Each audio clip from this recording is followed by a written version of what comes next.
What's up, guys? Welcome back to Columbia Auto Services. I pulled up here at the shop this morning. I was thinking on the way to work about that starter problem we had on that 2012 GMC Sierra. So, well, I should have just took that starter off once we got it off and done a bench test and showed how we bench test a starter.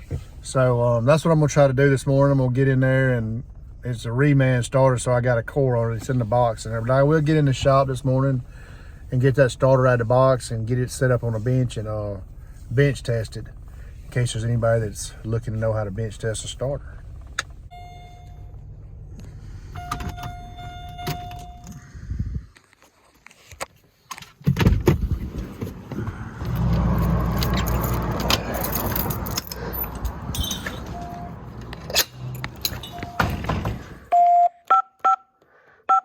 System disarmed.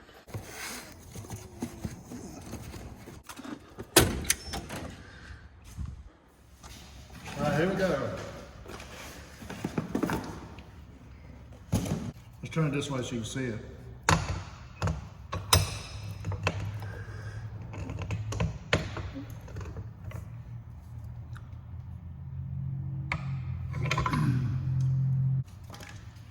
$12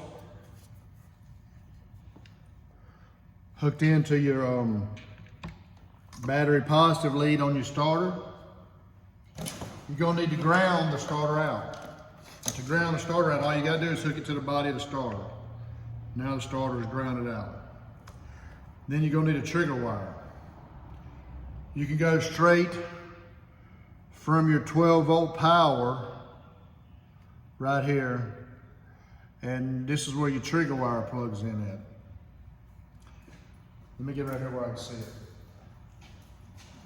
All right, we got our starter grounded. We got our starter energized on the stud. The stud right there energizes the starter, and then the trigger wire plugs in right there. This is what triggers the starter to engage. Whenever the key turns, it energizes that starter relay. And then all you need to do is just send power to that trigger.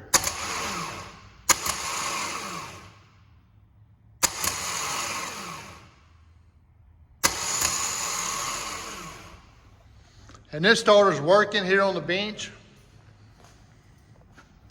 but it doesn't have enough, it's not strong enough to spin the flywheel. You can watch it right there as it kicks out.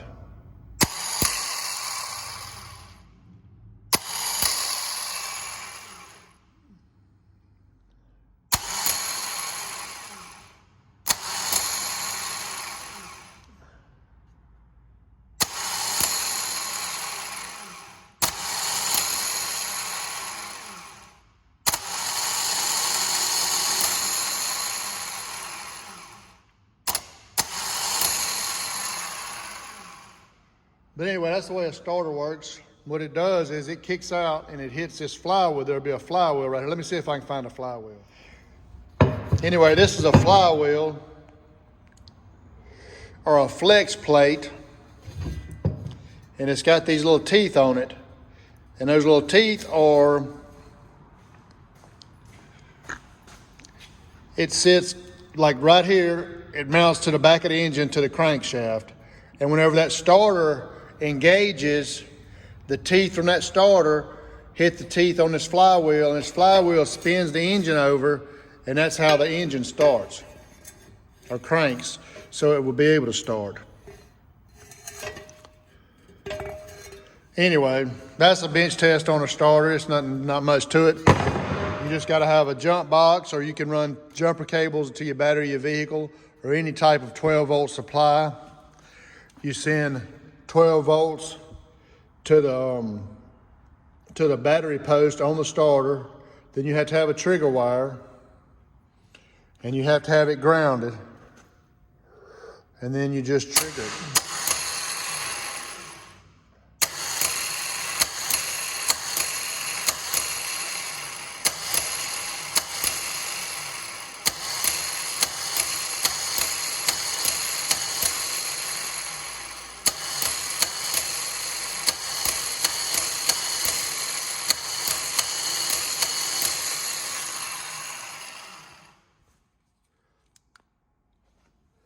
But that starter's weak. Whenever it's on the truck, it's too weak to turn that flywheel and spin the truck over. So we ended up putting him a new starter on there yesterday, and it fired right up, and he's ready to go.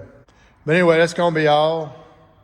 We appreciate you for watching this video and hope you have a blessed day. Uh-oh.